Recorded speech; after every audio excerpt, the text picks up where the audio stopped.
Viewers, Pakistan super league season 2 की फातिहा और season 3 की runner up team Peshawar Zalmi ने पाकिस्तान सुपर लीग 4 के लिए मजबूत टीम का चुनाव कर लिया है।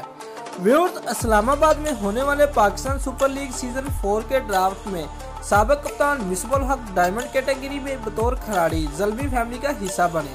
वेस्ट इंडीज के सुपरस्टार और T20 क्रिकेट का बड़ा नाम कैरन पोलार्ड प्लाटिनियम कैटेगरी में पेशावर ज़ल्मी टीम का हिस्सा बने।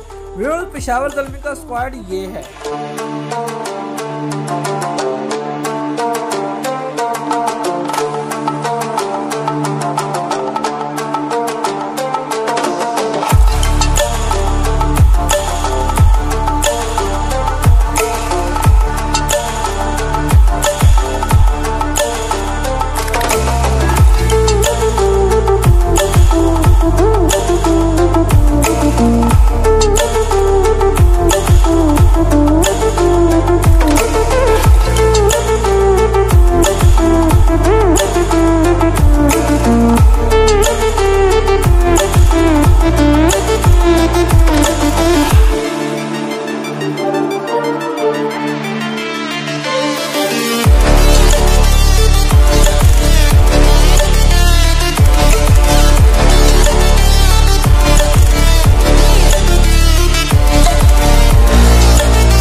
दोस्तों, अगर आपको हमारी ये वीडियो पसंद आई है तो लाइक और कमेंट लाजमी करें और हमारे चैनल को सब्सक्राइब करना मत भूलिए। शुक्रिया।